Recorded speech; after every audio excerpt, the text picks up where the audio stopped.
Selamat pagi semua, perkenalkan nama saya Rinja Wigan Pupra dengan NPM 031. Di sini saya akan mempresentasikan kurikulum 13 pada pembelajaran PKN.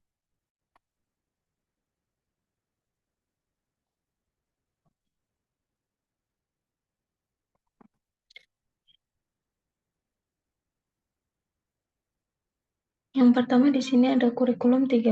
Kurikulum 13 adalah kurikulum nasional yang telah dikembangkan bertahun-tahun dan telah memenuhi dua dimensi kurikulum, yaitu rencana dan pengaturan mengenai tujuan, isi, dan bahan pembelajaran, serta cara yang digunakan untuk kegiatan pembelajaran. Yang kedua, di sini ada konsep dasar pendidikan Pancasila dan kewarganegaraan. Perubahan pendidikan kewarganegaraan PKN menjadi pendidikan Pancasila dan kewarganegaraan PPKN.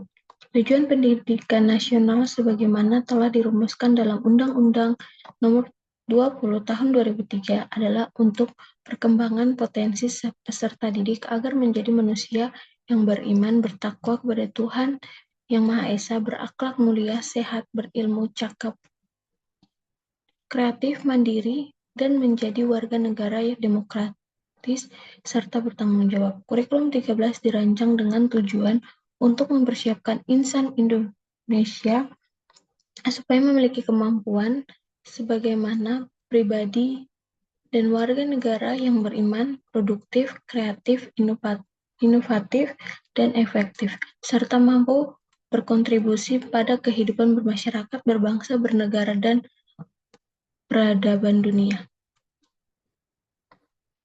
Selanjutnya ada langkah dalam menyusun kurikulum 13 adalah penataan ulang PKN menjadi PPKN dengan rincian sebagai berikut. Mengubah nama mata pelajaran pendidikan kewarganegaraan PKN menjadi pendidikan Pancasila dan kewarganegaraan PPKN.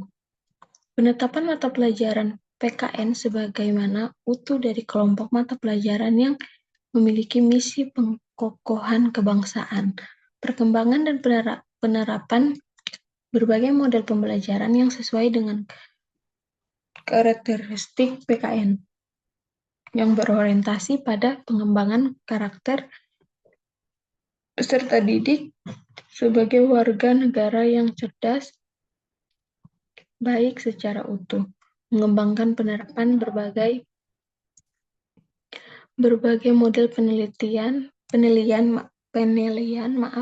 proses pembelajaran dan hasil belajar PKN.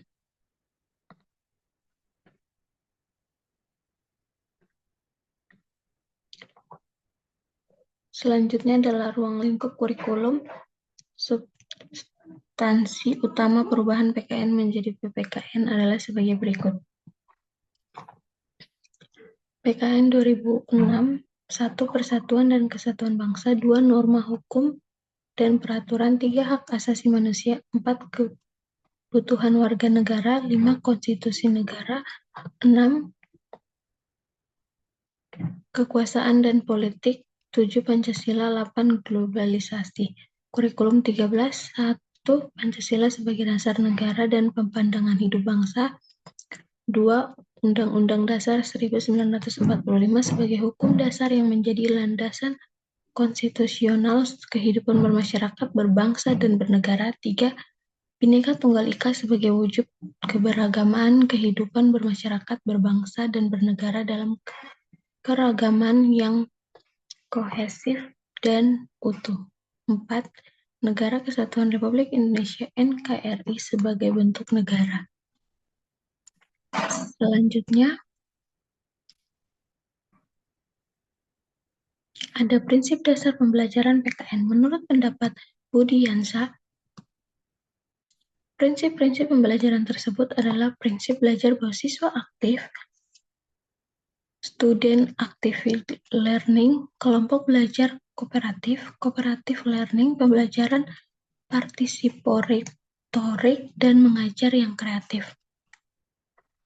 Selanjutnya ada berdasarkan nilai Pancasila antara lain dengan menyusun perangkat pembelajaran yang membentuk peserta didik yang cakap, potensinya dan menjadi lulusan yang kompeten dengan merujuk pada indikator potensi sikap, keterampilan, pengetahuan seperti yang tertuang pada lampiran nomor 22 tahun 2016 tentang standar proses pendidikan dasar dan menengah berikut.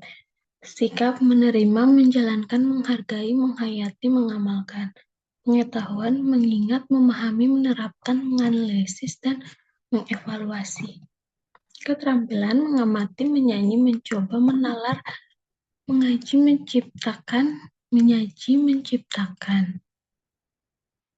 Kelebihan dan kekurangan kurikulum 13. 1. Kelebihan menekankan pada pendidikan karakter, upaya pembangunan karakter, dan juga budi pekerti luhur. 2. Siswa lebih aktif, inovatif, dan kreatif. Kurikulum ini didesain secara khusus. 3. Lebih responsif terhadap fenomena sosial yang ada. 4. Adanya proses penilaian yang komprehensif. 5.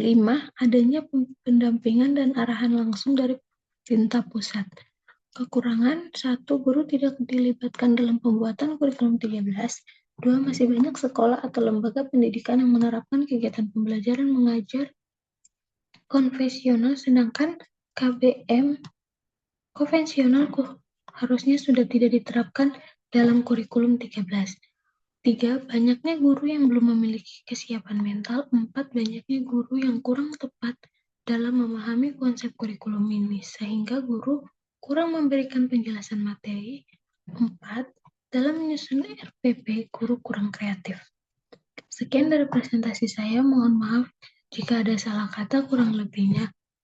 Sekian dan terima kasih.